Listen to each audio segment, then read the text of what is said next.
پر بنا ایک مقدس گھر۔ اس وقت جب آپ یہ ویڈیو دیکھ رہے ہیں 70,000 فرشتے اس گھر کے گرد مسلسل طواف کر رہے ہیں۔ یہ گھر کس نے بنایا ہے اور معراج کی رات نبی صلی اللہ علیہ وسلم نے وہاں کیا دیکھا تھا؟ ہم اس ویڈیو میں بیت المعمور کے متعلق تمام حقائق کو جانیں گے۔ جب حضرت آدم علیہ السلام اس زمین پر تشریف لائے تو اللہ کے حضور میں یہ سوال کیا کہ اے پاک پروردگار، یہاں نہ تو میں فرشتوں کی تسبیح و تکبیر سن سکتا ہوں اور نہ ہی کوئی ایسی جگہ دیکھتا ہوں جہاں میں تیری عبادت کروں۔ لہٰذا اللہ کی طرف سے یہ جواب آیا کہ جس طرح تم نے 7ویں آسمان پر بیت المعمور کو دیکھا ہے جس کے گرد فرشتے طواف کرتے ہیں، تو ہم تمہیں ایک جگہ بتاتے ہیں، وہاں تم بھی کعبہ کی تعمیر کرو اور اس کے گرد طواف کرو اور وہاں نماز ادا کرو۔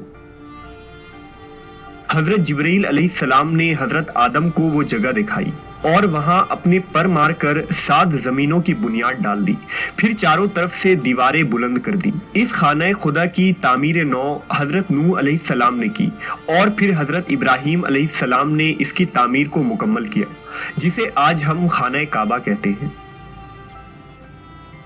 اب سوال یہ اٹھتا ہے کہ 7ویں آسمان پر موجود وہ مقدس گھر کیا تھا جس کی مشاہبت میں حضرت آدم نے خانہ کعبہ کی تعمیر کی؟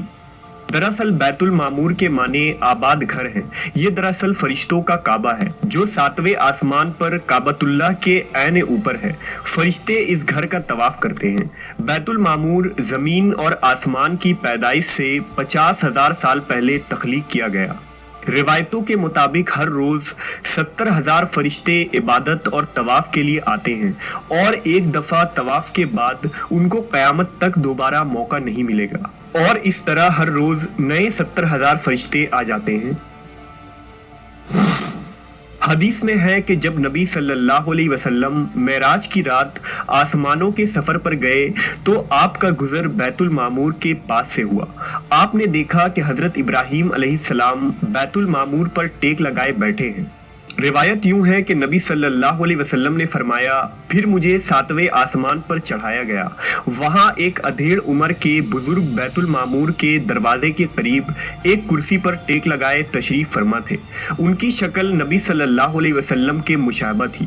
آپ صلی اللہ علیہ وسلم نے دریافت کیا، یہ کون ہے؟ حضرت جبرائیل نے عرض کیا، یہ آپ کے باپ حضرت ابراہیم ہیں۔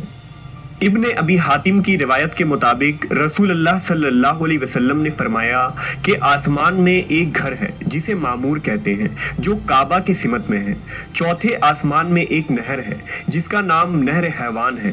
حضرت جبرائیل ہر روز اس میں غوطہ لگاتے ہیں اور نکل کر بدن جھاڑتے ہیں جس سے 70,000 قطرے جھڑتے ہیں۔ ایک ایک قطرے سے اللہ تعالیٰ ایک ایک فرشتہ پیدا کرتا ہے جنہیں حکم ہوتا ہے کہ وہ بیت المعمور میں جائیں اور نماز ادا کریں۔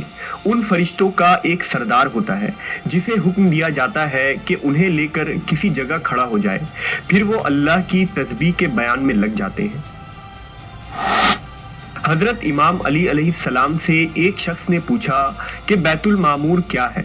آپ نے فرمایا، وہ آسمان میں ہے، اسے صراح کہا جاتا ہے۔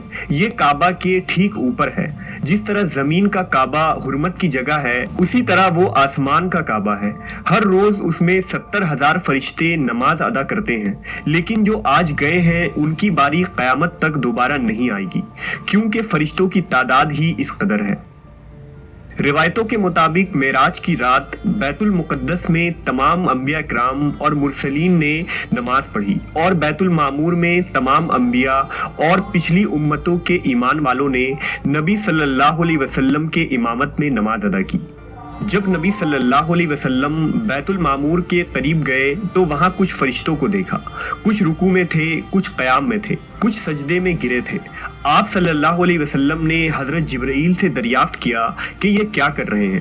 حضرت جبرائیل نے بتایا کہ یہ نماز ادا کر رہے ہیں، اور جو فرشتہ جس انداز میں ہے وہ قیامت تک ایسے ہی رہے گا۔ آپ کو یہ عبادت اتنی زیادہ پسند آ گئی کہ آپ نے اللہ سے اپنی امت کے لیے نمازوں کا تحفہ مانگ لیا، لہٰذا اللہ نے اہل ایمان پر رحم کیا اور ایسی نماز عطا کی جس میں تمام عبادتوں کا مجموعہ تھا، یعنی ہم ایک ہی نماز میں رکوع، قیام اور سجدہ کرتے ہیں۔ سورہ طور میں اللہ تبارک و تعالیٰ نے اس مقدس گھر کا ذکر کچھ یوں کیا ہے: قسم ہے طور کی اور اس کتاب کی جو لکھی گئی ہے کشادہ ورقوں میں، اور بیت المعمور یعنی اس آباد گھر کی قسم ہے، اور اونچی چھت کی اور جوش مارتے ہوئے سمندر کی، بے شک آپ کے رب کا عذاب واقع ہو کر رہے گا۔ محققین نے بیت المعمور کو ہماری اس کائنات کا مرکز قرار دیا ہے، جیسا کہ کعبہ شریف ہماری اس دنیا کا مرکز ہے جس کے گرد تمام بندے طواف کرتے ہیں۔ اسی طرح سولر سسٹم میں تمام سیارے سورج کے گرد گھومتے ہیں اور ہزاروں سورج ہماری کہکشاں یعنی ملکی وے گیلیکسی کے گرد چکر کاٹتی ہے۔ یہ لاکھوں کہکشاں بھی ایک سپر میسیو بلیک ہول کے گرد گھوم رہا ہے۔ اسی طرح تمام فرشتے بیت المعمور کے گرد چکر کاٹ رہے ہیں۔ غرض یہ کہ کائنات میں تقریباً تمام چیز محو گردش ہے۔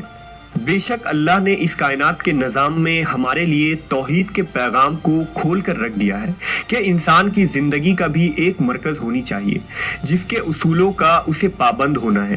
وہ مرکز اللہ کی ذات ہے جس کے گرد گھوم کر اور اس کی اطاعت میں رہ کر ہی فلاح پائی جا سکتی ہے۔